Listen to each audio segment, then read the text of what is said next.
Hi, FitTubers. Yes, hello.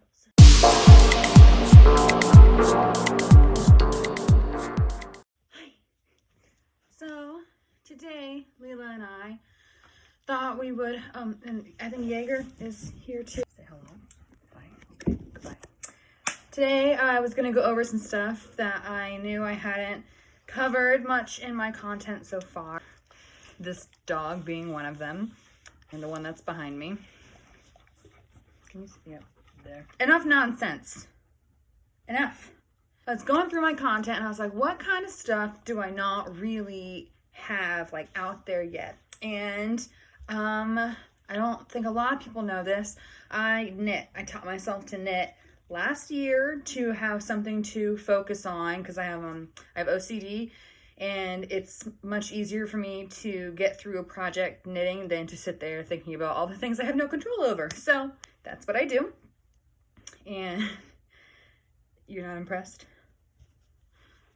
Anyway, I was thinking I would go over some of those projects and show you what I have currently going on, stuff that I finished. And I also have a little story time about a drunk driver for you guys. And yeah, so let's get started. Thank you. Let's go started. Okay, so let's go ahead and get started with some finished projects. This is one of them.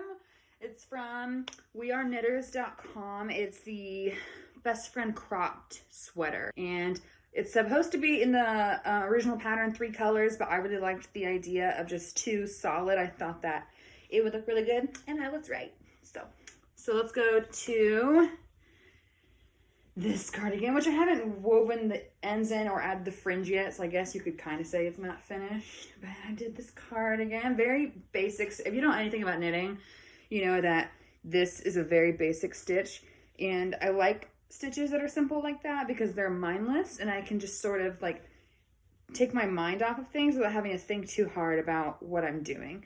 You see that's a different stitch down here than it is up here. I had a lot of fun with this one. It was one of my first like big projects. So it's not perfect for sure. There's a lot of mistakes in it, but practice makes perfect, y'all. Hopefully my sister doesn't see this because I made this. I'm a little better now than I was a year ago, so I'm able to do cable patterns. So you can see that this is one of them. And if you're actually interested in the pattern, I can tell you which one that I use. I can't give it to you because I bought it and there's copyright on that. I'm also able to make stuff for other people in like commission work. So if you like this kind of like scarf, it's really long, then you can ask me if this is a pattern that you would like. You can give me your color preference and I can figure out a price from there. I usually just charge for yarn and usually like how long it takes me to do it. And this one only took like a few days. So it'd probably only be like, I don't know, $10, $15. I don't know. I've never commissioned work before. I don't know what the rule is. Those are all of my finished projects that I have right now. I have some other stuff, but I've already gifted those things. A couple of hats, a scarf. I feel like that's it. All right, so let's get into my ongoing projects. I don't have all the patterns on hand, but this is one, oopsies, one sweater that I'm doing. It's called the Love Thing sweater. Anyway, it's by Wool and the Gang, and you can see that I've kind of already started. This is, I think, one of the sleeves, and I have like so many projects going at a time that it definitely, like, I jump around. So I started this a while ago, but I'm trying to finish projects that I have for other people before I start or finish projects for myself, because I can wear them any old time, but you know, it's a little harder to like gift things for people when I only see them like once or twice a year. So that's the sleeve to that. This is gonna be a sweater for my boyfriend. The thing with this is there's so many stitches and the needles are only so long that this happens sometimes, but you just slip the stitches right back on. It's really easy. So I'll probably do that once I finish this because it's really gonna bother me. But anyway, this will be a sweater. I'll just link either the project or attach an image of the final product so y'all can kind of see like what I'm talking about, because it's hard to picture when all you see is like not even a quarter of one piece of the project. So I had to stop right in the middle because I got busy with something. But this is going to be one of those like ponytail hats. So it's going to have like an opening up here for me to give to my boyfriend's sister-in-law. And I love, this is a cable pattern as well, as you can see. Cable is actually really easy. So if you're new to knitting and you can't really get the hang of it, don't worry. It just takes a little bit of time. And once you have it, I can't snap, but you get the idea. Once you have it, you have it. And it's great because there's so many cool projects that have the cable pattern. So this one's like probably like a little over halfway. So I'm really excited about this one. This one's literally just the first row. So I don't even know if I should really show this one, but this is a, I think it's called the Ezra sweater, but it's by Darling J'adore, and they sell yarn and patterns and like all kinds of stuff. And I get all of my patterns through either websites like woolnthegang.com, weareknitters.com, or lovecrafts.com. And lovecrafts.com has this huge selection of crochet and knitting patterns, supplies, community. Ravelry.com is also really good, and that's a huge community of people.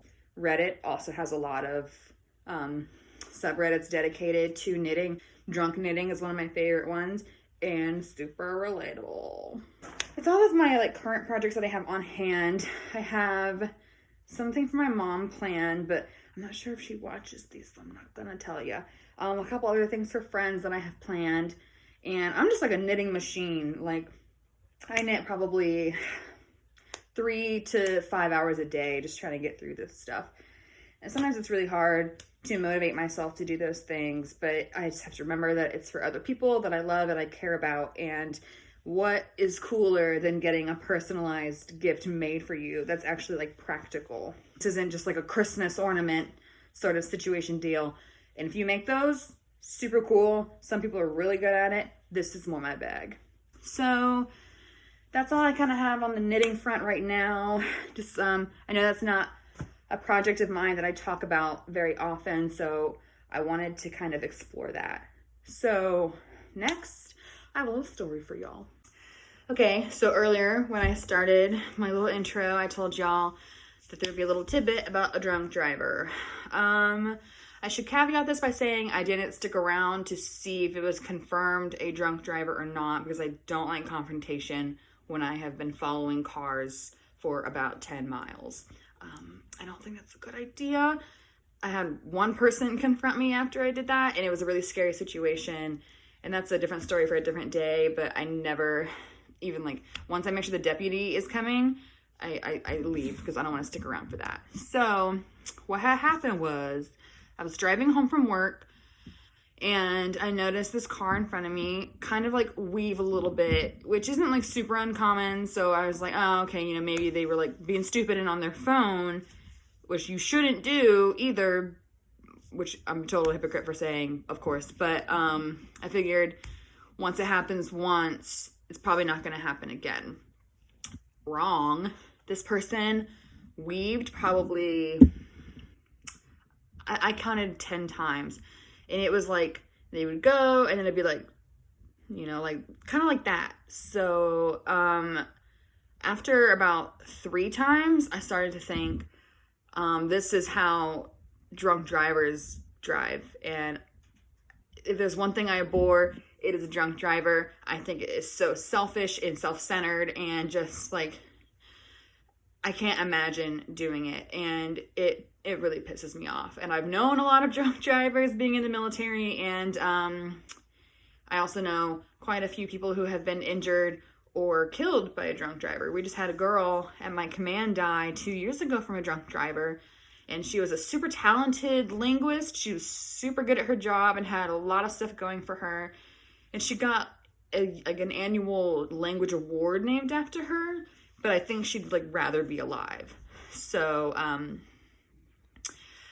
I saw this happening, and I looked up the, I pulled over and I looked up the non-emergency line, because I don't want to clog up 911 with unnecessary things. Like, obviously if there's an accident, that's who you should call. But if you just suspect someone is driving drunk, or you see them doing something they oughtn't, but it's not necessarily, like, you can't necessarily prove that they're breaking the law, just call the non-emergency line. It's usually just like the local sheriff's department. It's really easy. So I did that, and I followed this car, and I followed them for, like I said, about 10 miles way out into the boonies, and they caught on probably about 4 miles in that I was following them, because they were taking a lot of turns, and I was taking those same turns onto roads that's, like, not out of the question that I would live on, but probably unlikely.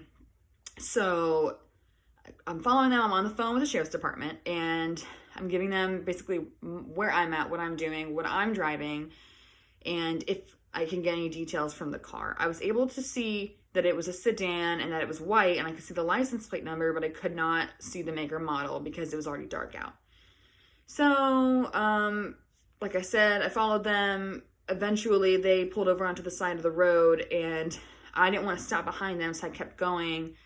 But at this point, I had already followed them for this long that the deputy wasn't very far. So I drove down that road for a little while, and I turned around, and I passed the deputy on my way back. And I didn't stick around, like I said, to see if this person was genuinely intoxicated. But I just wanted to tell the story because I feel like a lot of us see things and we don't say anything because we're afraid we're going to be wrong, or that we're going to offend someone somehow. But fuck that.